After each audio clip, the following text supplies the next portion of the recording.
الحمد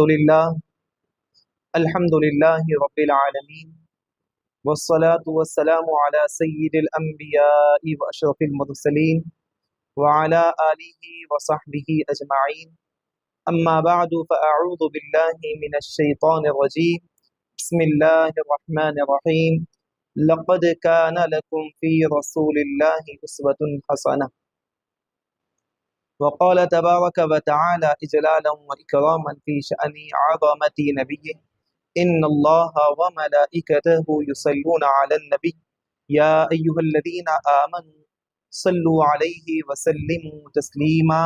اللهم صل على سيدنا محمد وعلى آله وصحبه أفضل صلواتك وعدد معلوماتك وبارك وسلم. السلام علیکم ورحمۃ اللہ وبرکاتہ.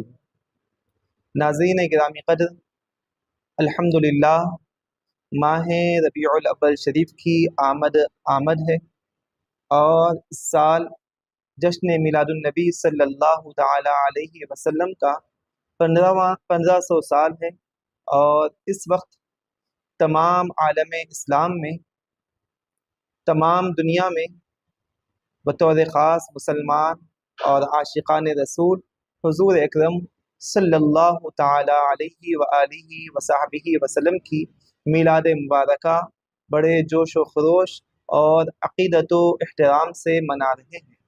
جیسا کہ آپ حضرات جانتے ہیں کہ عرب کی سرزمین میں مقام جدہ میں بزم طلباء قدیم و محبان جامعہ نظامیہ جدہ کی جانب سے ہر سال ماہ ربیع الاول شریف میں 12 روزہ محافل میلاد النبی صلی اللہ تعالی علیہ وسلم کا انعقاد ہوتا ہے، اور یہ روح پرور منظر اور بڑے ہی عمدہ عقیدت و احترام کے ساتھ یہ محافل میلاد منائے جاتے ہیں.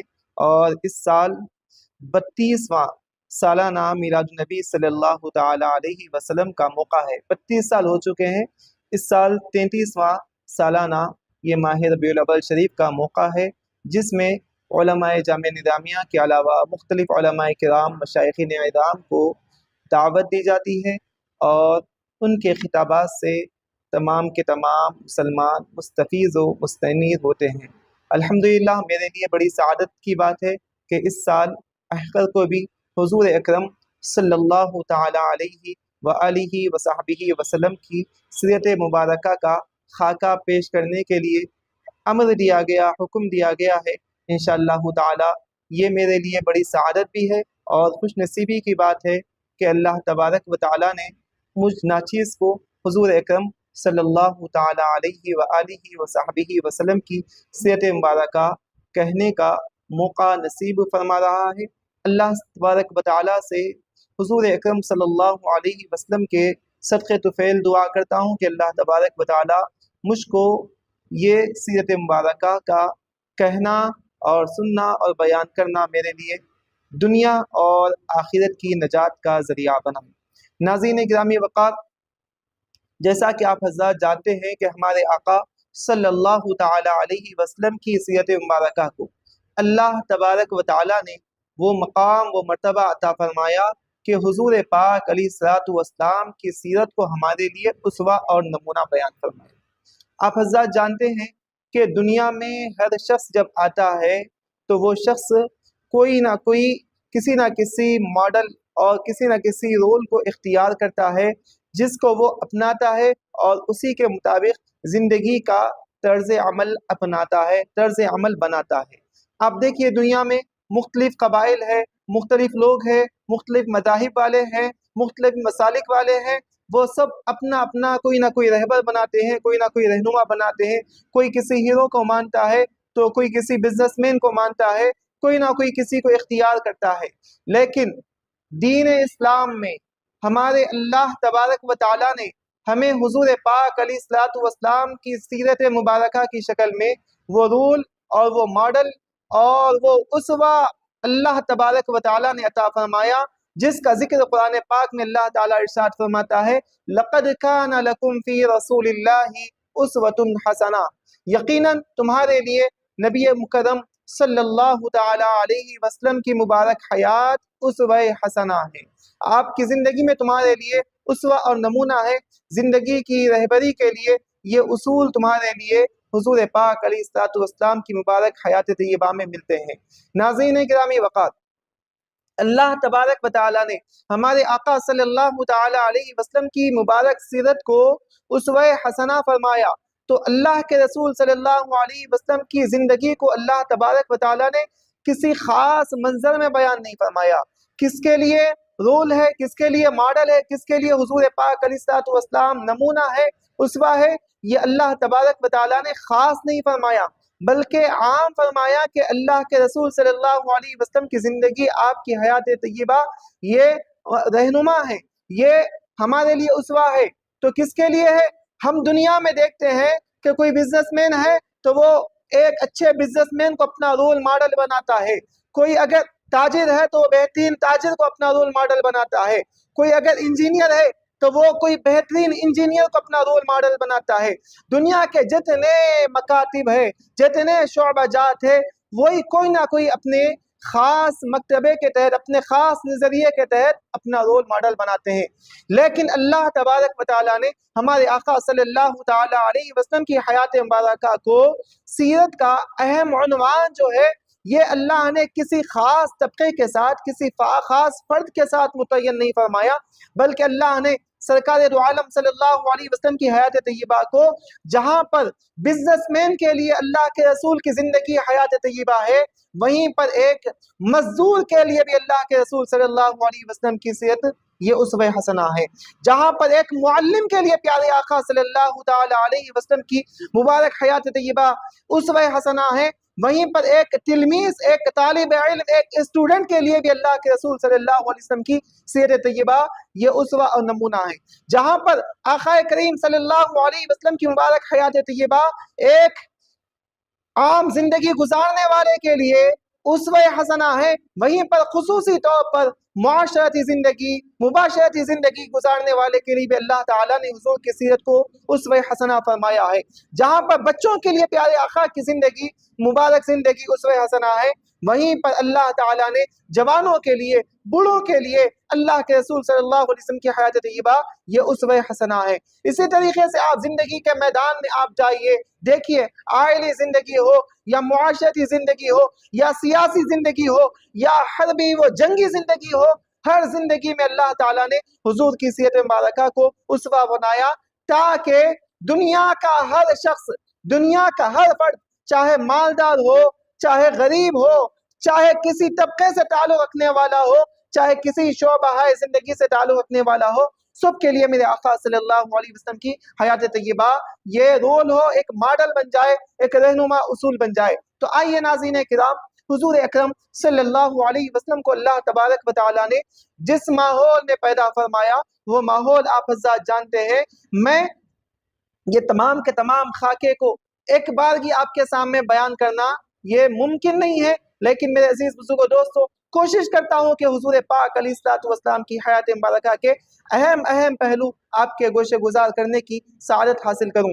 حضور اکرم صلی اللہ علیہ وسلم کی ولادت مبارکہ سے پہلے کے حالات سے ہم بخوبی واقف ہے۔ دنیا کا کوئی ایسا گناہ، دنیا کی کوئی ایسی خرابی نہیں تھی جو اس وقت سرزمین عرب میں موجود نہیں تھی۔ میرے عزیز بزرگوں دوستو، ہر طرح کی زندگی وہاں پر موجود تھی، چاہے برائیوں کی زندگی ہو، چاہے شراب نوشی کی زندگی ہو، چاہے زنا و بدکاری کا معاملہ ہو، ہر طرح کے معاملات میں وہ لوگ ملوث تھے۔ ایسے ماحول میں اللہ نے ہمارے آقا صلی اللہ تعالی علیہ وسلم کو جلوہ گر فرمایا تو ان کی زندگی کیسی خوشحال بن گئی۔ جہاں پر بچیوں کو زندہ درگور کیا جاتا تھا، جہاں پر ظلم و ستم کے پہاڑ ڈھائے جاتے تھے، جہاں پر غلاموں کے ساتھ یہ سلوک کیا جاتا تھا کہ وہ جانوروں سے بدتر ان کے ساتھ سلوک کیا جاتا تھا، جہاں پر خواتین کے ساتھ یہ سلوک کیا جاتا تھا کہ ان کو باندی اور نوکر کا درجہ دیا جاتا تھا۔ میرے عزیز بزرگوں دوستو، میرے آقا صلی اللہ علیہ وسلم دنیا میں جلوہ افروز ہوتے ہیں تو وہ سال ایسا خوشحال سال بن جاتا ہے کہ اللہ تبارک و تعالیٰ نے اس سال کو عام الفرح والسرور بنا دیا، ہر ایک کے لیے خوشحالی والا سال بنا دیا، ہر ایک کے لیے خوشیوں والا سال بنا دیا۔